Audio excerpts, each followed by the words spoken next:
নমস্কার বন্ধুরা। আমরা দেখেছি 2000 সালের সেই নিয়োগের পর তারপর দীর্ঘ টানাপোড়েন, দীর্ঘ কেস, সুপ্রিম কোর্ট, হাইকোর্ট সমস্ত জায়গাতে এক টানাপোড়েন।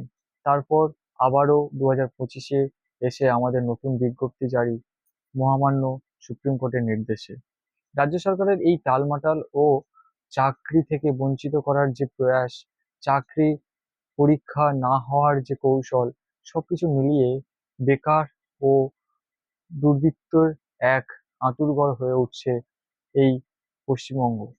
আমাদের যুবক যুবতীরা প্রতিনিয়ত কর্মসংস্থান ও কর্মহারা হয়ে ঘুরে বেড়াচ্ছে শিক্ষিত ডিগ্রিধারী জ্ঞানার্জনের পথে।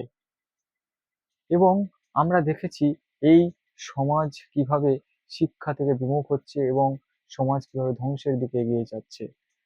তবে একটা বিষয় আমরা আজকে খুব গুরুত্ব সহকারে আলোচনা করব।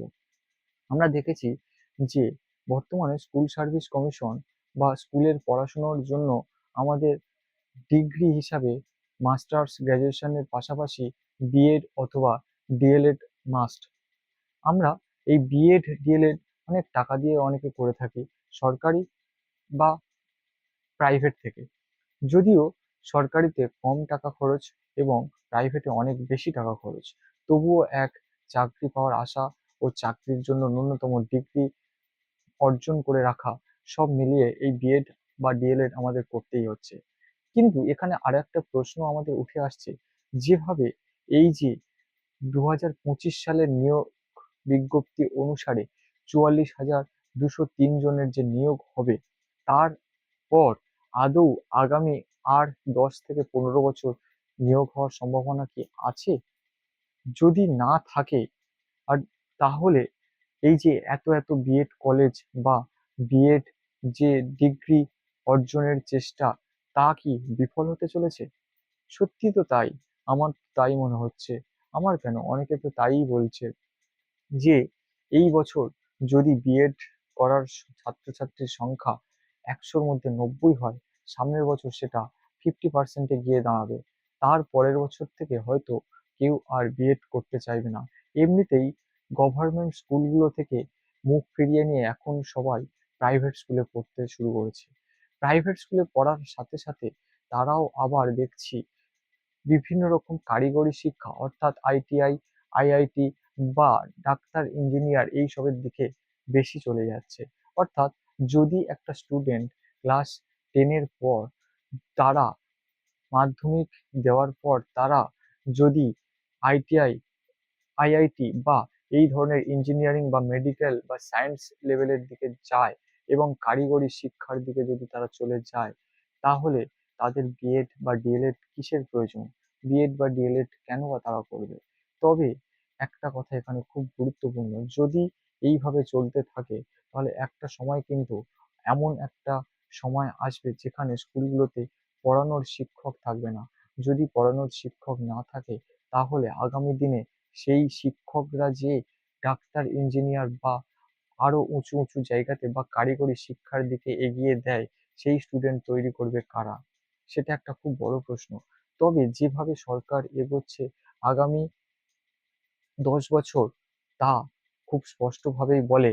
বিগত 10-11 বছর থেকে হিসাব অনুযায়ী এই গভর্নমেন্টের আন্ডারে এই সরকারের সময়কালে চাকরি পাওয়া খুব কঠিন। এই একবার যদি চাকরি হয়, তাহলে আগামী আরো 10 থেকে 15 বছর চাকরি হওয়ার সম্ভাবনা নেই। যদি সরকারের সত্যি সদিচ্ছা থাকে, তাহলে হয়তো 2-4 বছর অন্তর আবারও নিয়োগ হতে পারে। সেটা আমাদের জন্য খুবই সুখবর। তবে হিসাব অনুযায়ী সে কথা বলছে না। যদি সত্যি আমাদের সরকার চায় যে বেকার সংখ্যা কমাবো, তাহলে কারিগরি শিক্ষার পাশাপাশি আমাদের এই জেনারেল লাইন অর্থাৎ যে আমাদের তথাকথিত স্কুল মাস্টার বা শিক্ষক মহাশয়, সেই যে পরিকাঠামোটাকে বাঁচিয়ে রাখার প্রয়োজন। এবং তার জন্য স্কুলগুলোতে উপযুক্ত পরিকাঠামো ও উপযুক্ত মান অর্জন মান অর্জনের পাশাপাশি তাদের মানের দক্ষতাকে বিচার করে নিয়োগ করা 2 থেকে 3 বছর অন্তর খুব দরকার। যদি তা না হয়, তাহলে আগামী দিনের যে ভবিষ্যৎ প্রজন্ম তারা কিভাবে শিক্ষার মুখ দেখে এগিয়ে চলবে? এটা তো খুব বড় প্রশ্ন আমাদের সামনে হয়ে দাঁড়াচ্ছে আগামী দিনগুলোর জন্য। তবে এই যে আমি বলছিলাম বিএড কলেজগুলোর কথা, যদি এইভাবে স্কুল সার্ভিসের পরীক্ষা বন্ধ হয়ে যায় এবং এই একবার নিয়োগের পর যদি বন্ধ হয়, তাহলে আগামী যদি 10 বছর বা 15 বছর বিএড ডিগ্রি নিয়ে স্টুডেন্টরা যদি না চাকরির পরীক্ষায় বসতে পারে, তাহলে বিএড করবে বা কেন? বিএড কলেজগুলো তাহলে কি আস্তে আস্তে বন্ধ হয়ে যাবে, বা বিএড কলেজগুলোর ডিমান্ড কি কমে যাবে? একটা সময় বিএড কলেজে ভর্তির জন্য 50-60 হাজার টাকা লাগতো না, লাগতো 80-90, 1 লাখ 1.5 লাখ টাকা পর্যন্ত।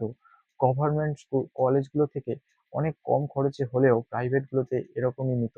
কিন্তু এই বছর সেই খরচাটা 50 হাজারে তারা অ্যাডমিশন ফিজ হিসাবে নিচ্ছে। অ্যাডমিশন এবং ইনফ্রাস্ট্রাকচার সবকিছু মিলিয়ে সেই খরচ 50 হাজার টাকা ধার্য করেছে। আর এইভাবে যদি একবার নিয়োগ হয়ে যায়, তাহলে আগামী দিনগুলোতে বিএড কলেজের খরচ আরো কমবে বলে অনুমান করা যায়। কারণ বিএড করার তো আর স্টুডেন্ট থাকবে না, কারণ যদি স্কুল সার্ভিসের পরীক্ষা না হয়, বিএড কি কি কাজে বা লাগবে? বিএড করেই বা কি করবে? তাহলে বেকার কেন এত টাকা দিয়ে বিএড তারা করবে? তাই আগামী দিনে ভবিষ্যৎ অন্ধকার হতে চলেছে আরো একবার। কারণ বিএড কলেজ যদি বন্ধ হয়ে যায়, বিএড করার যদি আগ্রহ না থাকে, তার কারণ হিসাবে হয়ে দাঁড়াচ্ছে এই একবার 44,203 জনের নিয়োগ। নমস্কার, এই পর্বে এইটুকুই বললাম। আমি আগামীতে আরো অনেক কথা বলবো। যদি আমার কথার সাথে আপনাদের সহমত থাকে বা যদি কোনো রকম বক্তব্য বা কোনো কিছু বলার থাকে, অবশ্যই কমেন্ট করবেন কমেন্ট বক্সে। ধন্যবাদ সবাইকে।